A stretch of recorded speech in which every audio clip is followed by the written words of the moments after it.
I'd like to show you the top 5 things not to do when transporting bees for beginning beekeepers. And we've done all of them. This is our 13th year as beekeepers, and we have done many terrible things to our bees as we transport them across the Midwest here.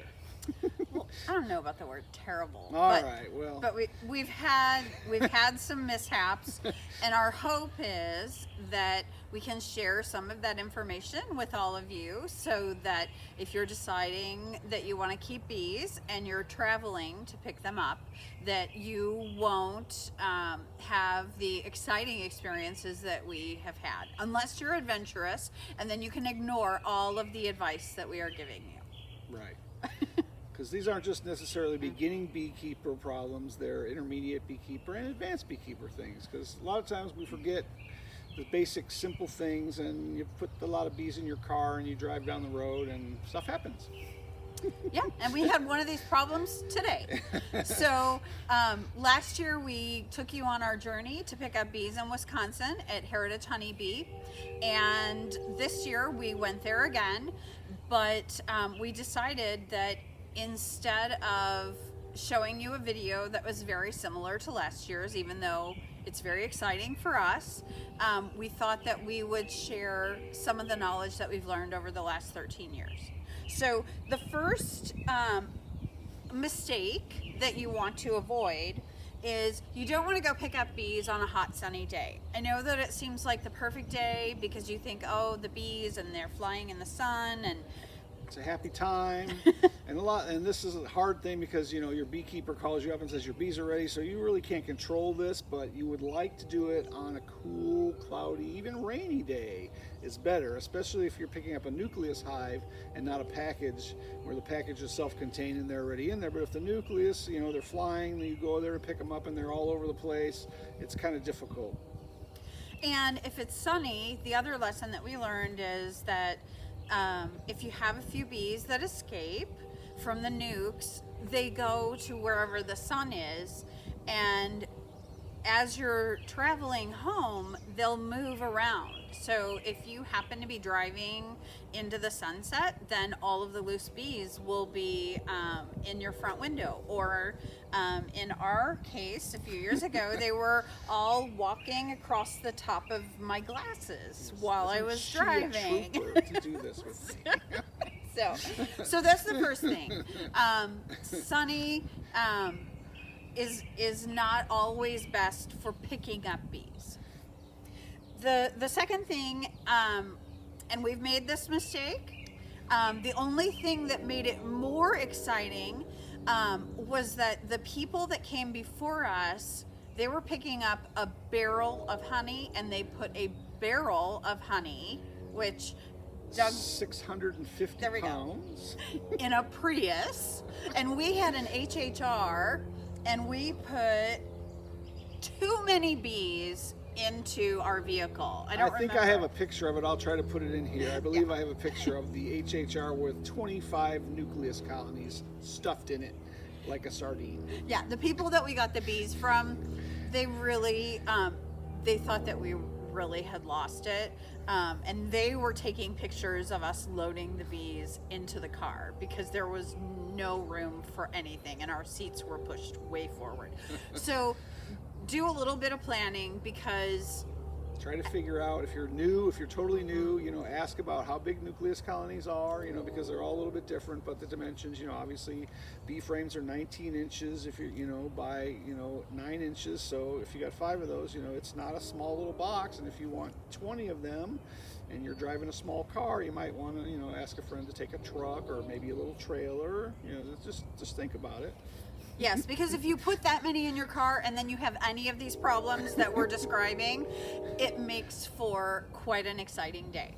And I would say on that day, we made nearly every one of these mistakes, with the most bees that you could get inside of that vehicle. So the third one, and even if you try to avoid this one, it's very difficult, but it is loose gravel, bumpy roads.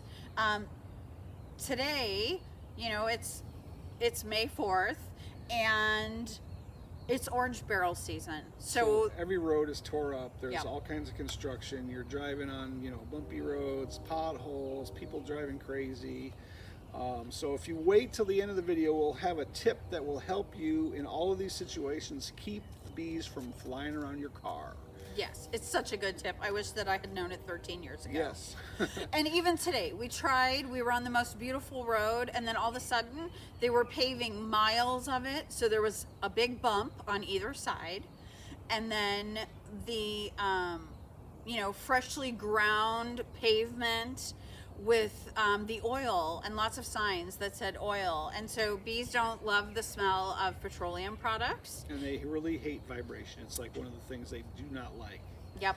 So the whole car was humming, and not in a good way.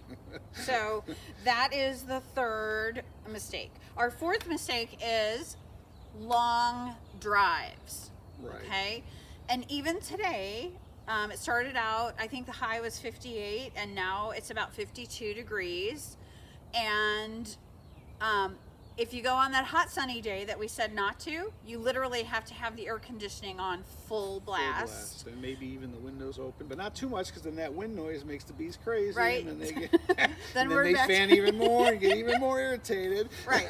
So you want to make sure that there's a balance. Today was pretty good. Today I would say was probably about the best day. I think the only thing better would have been if it was raining, and then the bees don't really want to fly at all because they smell and sense the rain. But I would say today was pretty close to about the perfect day. Cloudy, cold, Right. not windy though. And the day that we packed the car to maximum capacity with all of the bees, it was sunny, it was hot, and we drove 8 hours one way to get bees. Yes, in April to Wisconsin, which is unusual. Yes. It's not usually that warm, third week of April, but there we were. There it 79 degrees on the toll road coming back from Wisconsin through Chicago, and bees everywhere. And we had to open the door and let some of them out and say bye, because there was just, Yep. yeah. And then we a had to nightmare. pull over because there was a torrential rainstorm and we couldn't even see in front of I us. forgot about that. Yeah, in Rockford. Oh God, that was a nightmare too. Yeah. So today we drove 3 hours for bees. And what I would say is, really, after about 2.5 hours, the whole car, you could feel the heat coming forward. And we didn't have that many. We had 12 nucleus colonies and 3 packages and a couple for some other people that we brought up. So the car was not full. It wasn't overstuffed or anything like that, but you could definitely feel the heat even with the air conditioning on. You could. So we did have the windows open part of the time. We had the air on. We had the sunroof open. We even stopped a few times to let some bees out, because you will have a few errant bees. And they don't try to sting you right away. Usually they just go to the window because they want to go toward the sun, and if you open the window, they go right out. So. And even though that seems mean, and you're thinking, oh my gosh, I lost a bee. You don't really want to be stung in the eye when you're driving down the toll road at 70 miles an hour. No, So, no. let the bees go, and they're fine. A few bees, they're gonna die anyway in a few days. Those Yep. first early bees that are flying around now, or they're just there to keep your nucleus or your package, moving forward. They're only gonna last 20 or 30 days at most. So. Right. And the next item we had was temperature of the car, which we kind of covered with long drives. So just know that it needs to be cool in the car. So whatever that is. A good tip is if there's a $5 difference in the price of the bees, and one is 30 minutes and one is 4 hours, you might want to go with the 30 minutes just because it's a little less driving. Right. In our particular case, Tim Willibanks is a good friend of ours, and we love their family, and so we go there. It says we've been doing this for a while, but even 3.5 hours is a long drive. There are places that we could get them a lot closer. So just think about that if you're new to this and you're a little uneasy about having live bees in your vehicle. Right. And then the next tip is stopping along the way. So if you go somewhere, especially if you drive 3 to 8 hours, Stop to go to the bathroom. if you need to go stop lunch. to get gas, to have a bite to eat, something, that overpacked car on the hot day, we actually had a nucleus box that slid the lid, like pivoted like this, and all the bees were coming out the corner while we were driving down the road, and the entire back window of the car was covered with bees. And I kept saying, honey, there's a few bees in the window. I was like, yeah, he said there'd be a few. He said there would be a few. It's okay, just keep going. And then I went about a half hour down the road, and I said, there are a few more bees in the window. And then he turned around and he said, oh, crud. But he didn't say crud. And we pulled over, and we did have to let some of those bees fly. But then we stopped for a bite to eat, because it's 8 hours, and Doug the bee guy has to eat every 4 hours. So we stopped and we parked in the shade. So if you do have to stop, you want to park in the shade. You want to leave the windows cracked. And the other thing we did, because it was so hot, we had the auto start, and we kept starting the car. We asked for a seat by the window so we could see our car. Every 15 minutes we turned it on. And the interesting thing was, I just so happened to park next to a crabapple and some privets. Oh yeah. And when we came out, the windows were open, and there were bees just like flying in a circle around the windows. Getting the nectar and going back in and feeding the bees in there and getting it and bringing it back. And then when we drove away, there was a cloud of bees that was following us. So even though it was exciting, it might have made a really good video if we had thought about it. We weren't doing videos back then. So.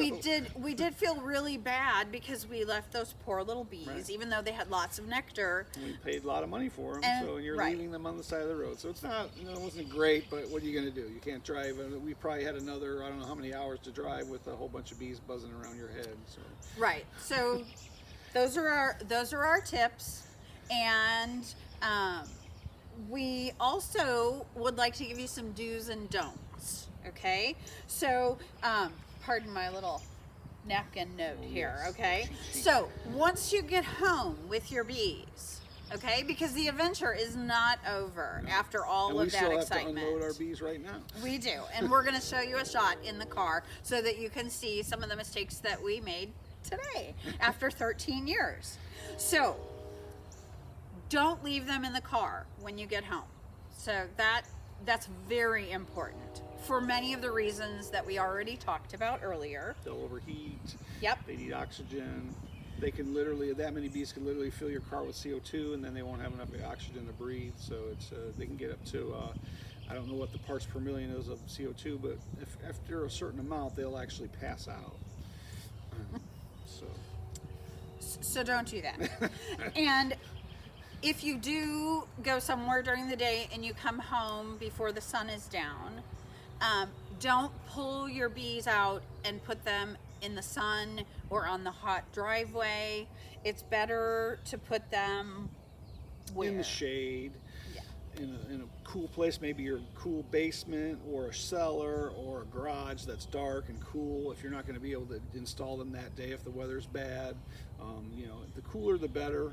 Not cold, we have a story about cold. Cold is not good, but cool, 40s, 50s is fine. Right. And our next don't is don't let them get too hot or too cold. Or wet and cold. Like right. If it's going to pour rain, put them somewhere where they're going to be, protected, especially if they're packages and the screen is open on the sides. If it's nucleus colonies, they're protected inside those boxes and rain isn't going to hurt them. But if they're packages and the rain is blowing sideways and it gets on them, they're going to get cold and they're going to die. And one year it was very cold. The weather was ridiculous, and we had this crazy cold snap. Cold snap. Probably got 30 degrees or so. Yep. And I couldn't put the bees out for about 3 days, which usually when I get them, I put them in the next day or the same day, depending. Even if it's snowing, I do it. But this particular time, I just couldn't do it. And we did lose some packages that were on the concrete because it was just too cold down that close to the concrete and that cold air. So now if I have to do it in cold weather, I put something down like a box or something to keep them off the floor. Right. And then the rest of them were fine. It was just the ones that were on the floor. They were sluggish, and a lot of the bees perished. And then that package takes a long time to recover, and so it's just one of those things. You know. Right, and if it is going to be cold, we recommend that you elevate them a bit. I mean, you know, an old table, some bricks. If you use bricks, you know, to put on top of your hives, put them up a little bit just to get them off of the ground. And you know, if you have like one package, you can put it in your basement and it's like 50 degrees and dark, it's fine. But you know, sometimes we have 20, 30 packages or 25 nukes. It's, you know, it's not really easy to bring that many bees in the house or advisable. Especially if you have those other problems where they just start flying out of the boxes. And you know, the other thing that you want to make sure of is that you do put them out as soon as possible. So we'll move from don'ts to do's, I guess. So don't let them sit for days inside of the boxes, and do put them out right away. If you leave them sit, then the field bees that come back, many of them will die. So when you get ready to put your bees into their new home, you will have a lot of dead bees in there, and for a beginner, that's kind of a scary thing. Yeah, if you look in your package and there's an inch or two of dead bees on the bottom, that's because they sat too long, either from the people that you got them on the truck getting there, or you didn't put them in right away. And it happens. Doesn't mean your package is going to fail. It just means it's going to take a little while to recuperate. And you know, because those field bees are the ones that bring in that initial pollen that stimulates the queen to start laying eggs, and so that's the signal. And when they bring in that pollen, she starts laying, and she doesn't start laying before that. So she won't start and then they bring in the pollen. It's the other way around. Because remember, bees are a society and they vote, and so everyone thinks the queen's in charge, but actually the society is in charge, and they tell her what to do, and she does everything based on pheromones and smell. So it's kind of a complicated little society. Right, so Doug was supposed to talk about attrition later, but he just hit it now, so that's okay. So the last thing is, if you are going to wait a day or two, you know, you're going to put half of them away one day and half the next, you need to let some fly. Yeah, I've done that before. So like the nucleus colonies, all you have to do is put them where you're going to put the thing and open the thing and let them fly in and out. You can leave that for days, as long as they're not so large that they're going to swarm. Like if they have swarm cells or something, if the people you bought them from said, hey, these are going to, you know, you got to get to them within a few days. But usually they're not that strong. And so if you can't get to them and the weather's bad, you know, just open up the little door and they'll fly. They'll go to the bathroom, they'll bring in water, they'll fly around, they find where everything's at. And then as long as you put it within a few feet of the hive that you're going to put it in, when you put them into the hive, they'll smell their queen and they'll go right back into that hive. Because I think their GPS for bees is within like 10 inches. I mean, they're pretty sharp. They're good. They come right back to where they're supposed to be. So, Yep. you know, don't put it 50 feet away, but just put it, what I normally do is put it like on the side or on the top of the hive that I'm going to put it in, and I leave it there. If I have a couple of days I can't get to it, then that's what happens. Don't do that with a package though. Package can't be out in the sun or anything like that, but nucleus colonies are different. Yeah, because the packages, you know, are just open screen on both sides. And if you are really new to beekeeping and some of this language, you have no idea what we're talking about, we do have, we have a video on installing packaged bees that Doug will share the link to that. We also are, now that we have some nukes, we're going to be filming in the next few days a video on how to install a nuke. So we will be sharing that, so make sure that you hit the notification bell so that you will get a notification when that video is available. And we also have a video that talks about the differences between packages and nukes. That's a really good one. And if you're totally confused on which to get. Yep, if you're not sure, that's a great video to watch. So we will also list that in the description. And I think that now, since you sat through all of our mishaps, what I'm going to do is I'm going to have Doug take you over to the car so that you can see today's exciting mishap, and we'll give you our really great tip. All right, let's go. Let's do. Okay, so we're ready to give you our tip. Okay, and we can't take total credit for it. We can't take any credit for it. We can't. Well, yes, we did. We purchased. We bought them, right? And I'll put the link for these down in the description if you need to get some this year or next year. Here it is. It's a mesh laundry bag. Brilliant idea from Tim Willowbanks from Heritage Honeybees. Great idea. You take your nuke.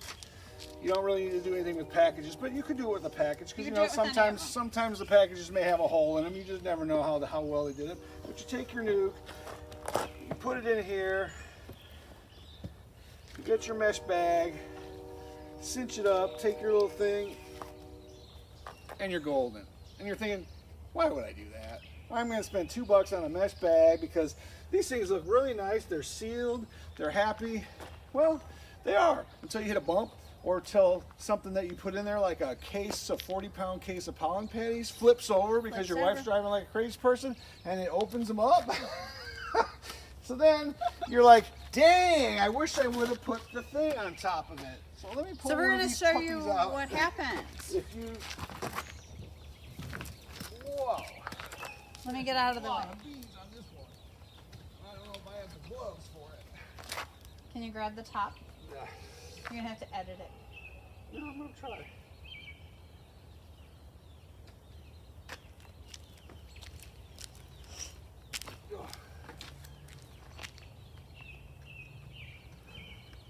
Where is it? Ooh, they're going to get squished.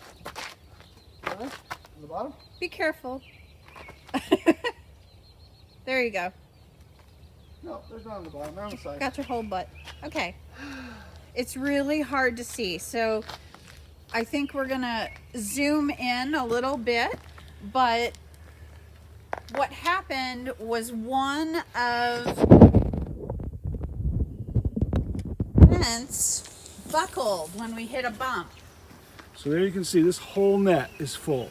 So most nukes have around, I would say, 25,000 bees probably. And so here's what happened. One of these little grids got hit by something that was flying around, and to see how easy that was, it just moved, and I couldn't get it, and then they were trying to sting me, and I didn't have a Beesuit or things, and so I just left it, and then we're lucky we had the nets. That's all I can say. So you can see how many bees are out on this one. Quite a few. And you know, again, if you're around the corner from your house, maybe you could deal with it, but for, you know, multiple hours, that's a lot to do with. And this isn't the only one that happened to. We had 3 of the 12 opened up like this because you know, this is kind of a new box that they're using now, and it's nice, and you get to keep it, and you don't have to pay a deposit, but they're not exactly totally secure. So that's a good tip. So we told you that we drove 3 hours to get our bees, and we're gonna again put Tim's information inside of the video. If you are within, you know, a 3-hour drive of Tim, you might want to consider getting some bees from him. We want to give a shout out to his son who found us on YouTube and was really excited that his dad had customers with a YouTube channel.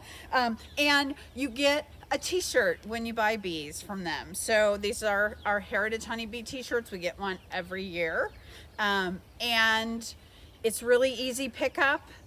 And we want to thank you for watching this video. We hope that these tips will help you. We also want to remind you that even if you've been keeping bees for 13 years, you still may make some mistakes, but it's okay. The bees will love you if you continue to love them back. So please make sure you subscribe to our channel. Doug the Bee Guy has lots of videos on deck. And as always, what do we say? Be extraordinary.